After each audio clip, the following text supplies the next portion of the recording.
I, 32F, have been married to my husband Anthony, 34M, for 5 years. We met at work where we both still work as marketing executives. Our jobs are demanding but rewarding, and we're happy with our life together. The only constant source of stress has been Anthony's family, especially his sister Deborah, 38F. Deborah is a stay-at-home mom with 3 kids, twins Tom and Jerry, 8M, and Lisa, 6F. She's married to Craig, 40M, who works as a senior financial analyst at a big firm. They live in a beautiful house in an upscale neighborhood, drive luxury cars, and Deborah hasn't worked a day since she got married 10 years ago. Despite having a comfortable life, she's always complaining about how hard she has it as a mother. From the moment I started dating Anthony, Deborah made it clear that she didn't approve of me. According to her, I wasn't family-oriented enough because I focused on my career. She particularly hated that Anthony and I decided not to have kids. She would constantly make snide remark about how I was denying her brother the joy of fatherhood. The real problems started after our wedding. Deborah began showing up at our house unannounced, kids in tow, saying she needed a break or had some emergency to attend to. At first, we helped because we felt bad for the kids. But these emergencies became more frequent and always seemed to coincide with parties, shopping trips, or spa days with her friends. She would just drop the kids off, often without even bringing their basic necessities like snacks or change of clothes, and disappear for hours. Sometimes she wouldn't answer her phone when we tried to reach her. Anthony and I both work full-time jobs with frequent client meetings and deadlines. We've tried explaining this to her countless times, but she acts like our jobs are just hobbies that we can put aside whenever she needs us. Our relationship with my mom was complicated. She had been battling terminal cancer for the past 3 years. Before I moved away for college and then work, I was her primary caregiver. Our relationship became strained when I moved away because she felt abandoned, even though I visited regularly and called daily. Still, in her final months, we managed to rebuild our bond, and I'm grateful for that. Last week, I got the call I had been dreading. Mom had passed away in her sleep. Even though we knew it was coming, the news hit me hard. Anthony immediately took time off work, and we started making arrangements to drive to my hometown for the funeral, which was about 4 hours away. We were just loading our bags into the car when Deborah called Anthony. She was talking so loudly I could hear her through the speaker. She needed us to watch her kids because her friend was having a birthday bash at some exclusive club, and it was going to be the party of the year. Anthony told her about Mom's passing and that we were heading to the funeral. What she said next still makes my blood boil.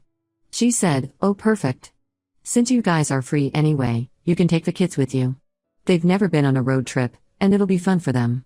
Plus, the fresh air will do them good." I was stunned. The audacity of suggesting we take her kids to a funeral, a place where people would be mourning, just so she could party. The kids had never even met my mom. When Anthony firmly refused, she started guilt-tripping him, saying we were being selfish and that family should help family. She kept calling and texting nonstop. When we didn't budge, she called their mom, my Mill. Soon my phone was blowing up with messages from Anthony's entire family. His mom's message particularly hurt. "Darling, I know you're grieving, but taking care of the kids will help distract you from your loss. Sometimes God gives us these opportunities to heal through service to others." I was furious. My mother had just died, and instead of offering condolences or support, they were trying to manipulate me into babysitting. Even Anthony's cousins, who we barely talked to, started messaging us about how we should be more understanding of Deborah's needs. We finally turned off our phones and drove to the funeral. Throughout the service, I could feel our phones vibrating in our pockets. When we finally checked them after the service, Deborah had sent dozens of angry messages. She had missed her friend's party and was blaming us for ruining her social life. She even had the nerve to say that since my mom was already gone, there was no point in attending the funeral anyway. The next day, while I was still trying to process my grief, my Mill posted a long rant on Facebook. She didn't mention us by name, but it was clearly about us. It breaks my heart to see how marriage changes some people. They forget about family obligations and only think about themselves. My poor daughter needed help for one day, but some people were too selfish to step up. They even used a family tragedy as an excuse to avoid helping out. This is not how I raised my children. The post got dozens of supportive comments from family members and family friends. Some even directly messaged me saying I should apologize to Deborah for ruining her plans. My sil shared the post and added her own comment about how some people, meaning me, come into the family and destroy sibling bonds. Anthony was furious. He commented on his mom's post calling out their insensitivity and explaining that we were at his mother-in-law's funeral. Instead of apologizing, they accused me of turning him against his family. His mom actually said that I had brainwashed her son and that he never would have behaved this way before meeting me. The whole situation is exhausting. We're getting calls and messages from family members taking sides. Deborah and Mill are telling everyone who will listen that I'm a selfish, cold-hearted person who doesn't care about family. They're trying to paint me as this evil wife who's destroying their perfect family dynamic. Anthony stands firmly by my side and has been amazing throughout all this. He told his mom and sister that their behavior was unacceptable and that they owed us an apology. But they just doubled down, saying he's being manipulated by me and that he'll regret choosing his wife over his real family. I'm still grieving my mom, and instead of being able to process my loss, I'm dealing with all this drama. Anthony suggests we go low contact with his family for a while, but I worry that will just prove their point about me destroying their family. Ida for refusing to babysit during my mom's funeral? Update 1 first, I want to thank everyone who commented on my original post. Your support helped me stay strong during this difficult time. A lot has happened in the past 2 weeks, and unfortunately, things have gotten much worse. Deborah and Mill's campaign against me has escalated to levels I never thought possible. They've turned social media into their personal battleground against me. Every day, there's a new post about family loyalty, usually accompanied by old photos of Anthony with Deborah and subtle, or not so subtle, digs at me in the captions.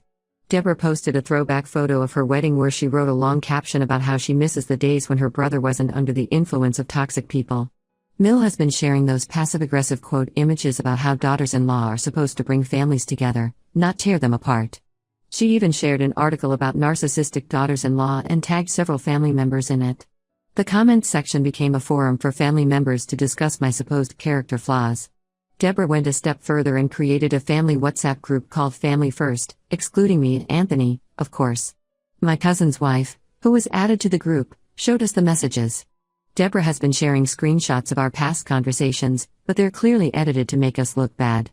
She shared a conversation from last Christmas where she asked us to watch the kids because she had a family emergency. The screenshot conveniently left out the part where we later discovered through social media that her emergency was a wine-tasting event with her friends. Anthony's extended family members, who we see maybe once a year at most, are now calling us daily to explain how family should come before everything else. His Aunt Clara, who didn't even attend our wedding, called to tell me that being a wife in their family means being a team player and that I'm failing miserably at it. But here's where things take an unexpected turn. Yesterday morning, I received an anonymous email with a subject line that made my heart stop: "Your Sil isn't who she pretends to be." The email contained dozens of photos of Deborah at various hotels with different men, none of them being Craig. The timestamps on these photos span the last 6 months. The most shocking part? Many of these dates coincided exactly with the times she desperately needed us to babysit for emergency work meetings or doctor's appointments. There were photos of her entering hotels in workout clothes, supposedly going to the gym, photos of her with a man in a restaurant when she told everyone she was at a parent-teacher conference, and even photos of her checking into a hotel on the day she claimed she had to rush her friend to the emergency room, the same day she berated us for refusing to take her kids on short notice. The anonymous sender identified themselves as a friend of Craig's who couldn't bear to see him being deceived anymore. They included screenshots of conversations from a private Instagram account Deborah uses under a fake name. In these posts, she openly bragged about fooling everyone. She even joked about how convenient it was to have a naive brother and sister-in-law who would watch her kids while she lived her best life. There were text messages where she told her friends how she manipulated situations to get free babysitting. One message particularly stood out: "LOL, just told them I have a doctor's appointment." Anthony and his wife are such suckers. They actually believe I spend 6 hours at a doctor's office every Wednesday. If only they knew I was meeting John at the Marriott instead. I was shocked but not entirely surprised. It explains so many things: why she always needed babysitting at odd hours, why she would sometimes be gone for entire weekends claiming to be on business trips, despite being a som, and why she would get so angry when we refused to watch the kids last minute. I showed everything to Anthony. He was devastated. He had apparently suspected something wasn't right with Deborah's behavior but never imagined it was this bad. We spent hours discussing what to do with this information. Anthony felt that Craig deserved to know the truth, but we were worried about how this would affect the kids. While we were still deciding our next move, Deborah posted another rant on Facebook. This one was particularly vicious. She wrote about how some people fake grief over a parent's death just to get attention and sympathy. She implied that I was using my mom's death as an excuse to avoid family responsibilities and that my grief wasn't genuine because I hadn't been close enough with my mom in recent years. The woman who had been cheating on her husband and lying to everyone had the audacity to question the authenticity of my grief? I created a new family group chat, added everyone, including Craig, and shared every single photo and message from the anonymous email. The fallout was nuclear. Craig was completely blindsided. He had trusted Deborah entirely and had been working extra hours to maintain their lifestyle, not knowing his wife was using that time to meet other men. Mill's initial reaction was to accuse me of fabricating everything to get revenge. She called the photos fake and the messages photoshopped.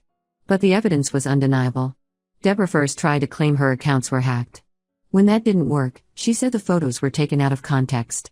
Finally, when Craig confronted her with additional evidence he had apparently been gathering himself, turns out he had started having suspicions too, she broke down and admitted everything. Now Deborah is facing divorce, and suddenly all those family members who were attacking me have gone very quiet. The same Aunt Clara who called me a failure now says she always knew something was off about Deborah. Mill is still defending Deborah, saying I had no right to expose her daughter's private life to the whole family. According to her, I should have spoken to them privately instead of humiliating Deborah publicly. The irony of Mill complaining about public humiliation after weeks of publicly shaming me on social media is apparently lost on her. She's telling everyone that I destroyed her daughter's marriage out of spite and that I'll never be forgiven for breaking up their family. Anthony is standing strong beside me, but I can see how much this has hurt him. Finding out that his sister has been lying to and manipulating him for months, possibly years, has shaken him. He's particularly upset about how Deborah used his love for his niece and nephews to facilitate her affairs. Craig has asked for some time to process everything before making any decisions. The kids are staying with him currently, and he's asked us not to discuss the situation with anyone else while he figures out his next steps. I don't regret exposing Deborah's affairs. She and Mill spent weeks trying to destroy my reputation and questioning my character while I was grieving my mother. Maybe this is karma, or maybe it's just the truth finally coming to light. Update 2: The situation has evolved dramatically since my last update, and the revelations keep getting worse. Craig moved forward with divorce proceedings immediately after confirming Deborah's affairs. He hired one of the best divorce attorneys in our state and filed for full custody of the kids. During the investigation for the custody battle, some disturbing information came to light. The most shocking discovery was about the child support money. Craig had been giving Deborah $4,000 monthly for the children's expenses, private school tuition, after-school activities, clothes, and food. Through bank statements, his lawyer discovered that Deborah had been using this money to fund her hotel meetups with her affair partners. She spent thousands on luxury hotel rooms, expensive lingerie, and fancy restaurants while claiming she needed more money for the kids' activities. Even more disturbing was what the private investigator found. On several occasions when Deborah told us she couldn't find a babysitter, she hadn't actually been looking for one. Instead, she had been leaving the kids alone at home during her meetups. The PI obtained security footage from their home showing Deborah leaving the house late at night and not returning until early morning, while the kids were asleep inside. This happened at least a dozen times over the past year. The PI also uncovered that several of Deborah's affair partners were married men from her gym.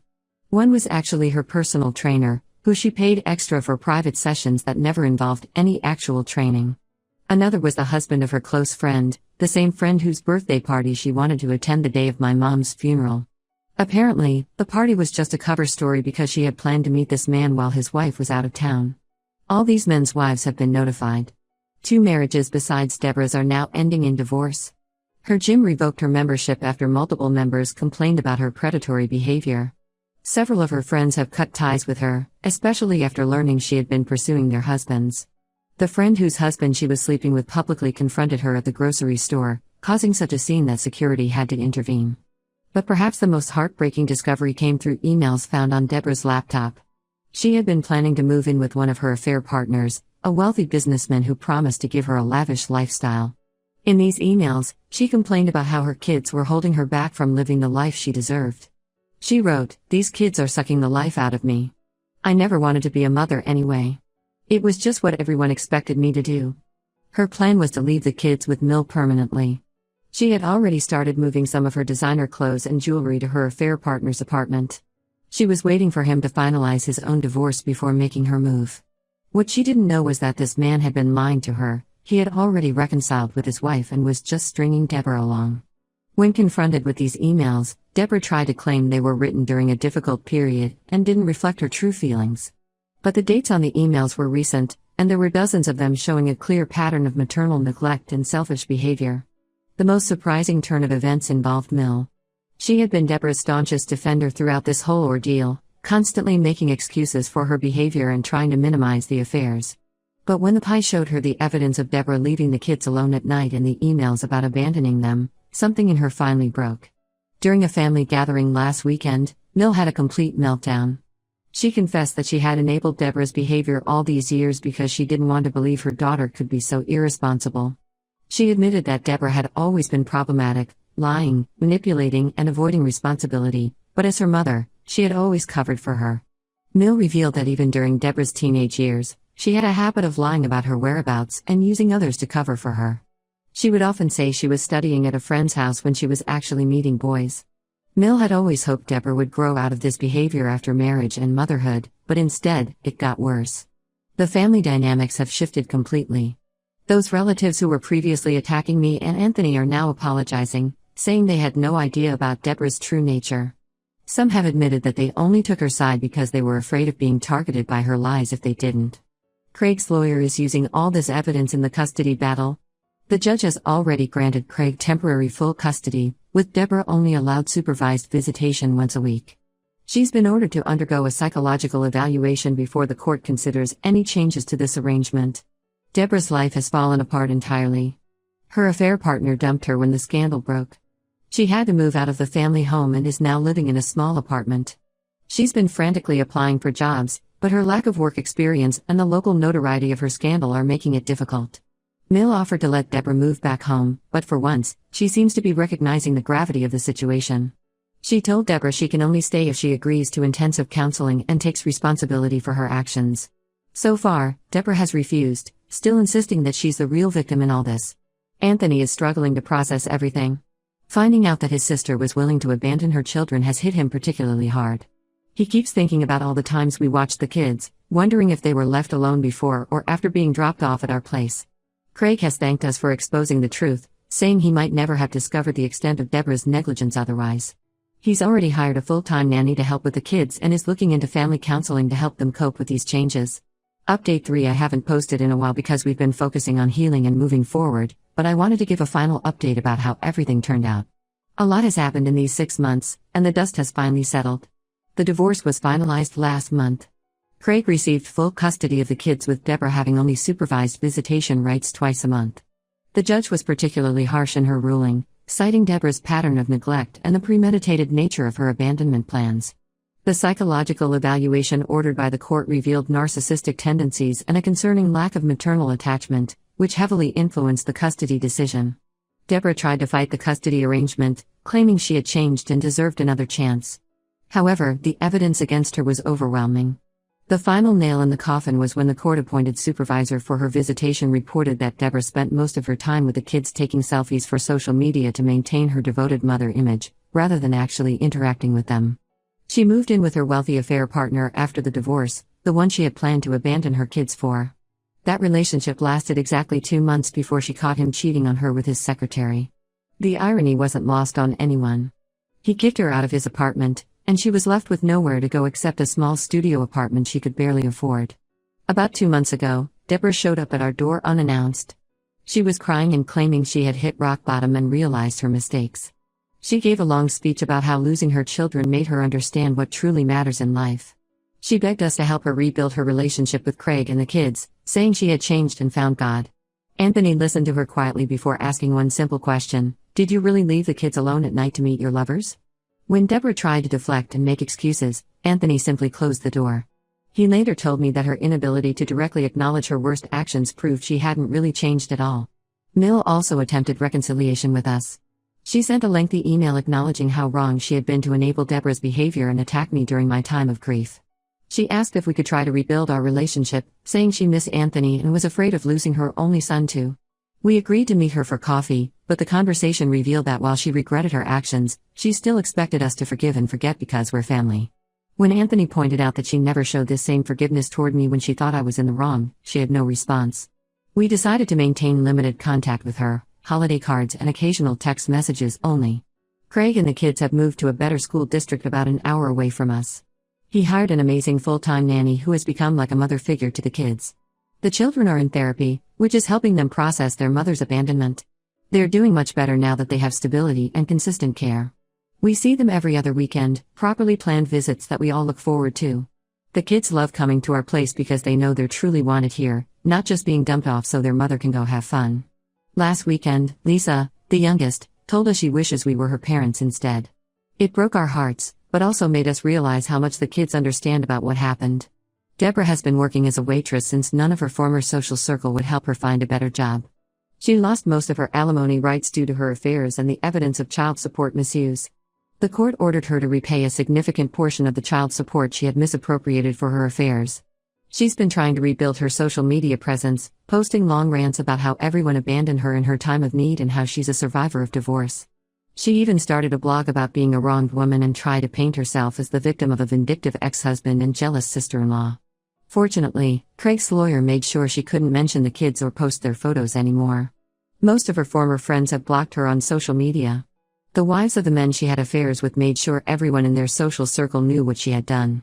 She recently tried to join a local moms group but was asked to leave when the other mothers recognized her from the scandal. Anthony and I have maintained our distance from most of his family.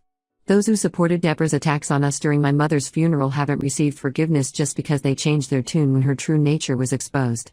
We've learned that sometimes the healthiest thing you can do is let toxic people face the consequences of their actions without getting involved. My grief over my mom is still there, but it's easier to process now without the added drama. Sometimes I wonder if she would be proud of how I handled everything. I like to think she would be. They say karma comes back threefold. In Deborah's case, it came back with interest. She lost everything she took for granted: her comfortable lifestyle, her children's trust, her social status, and her family's respect. As my mom used to say, you reap what you sow.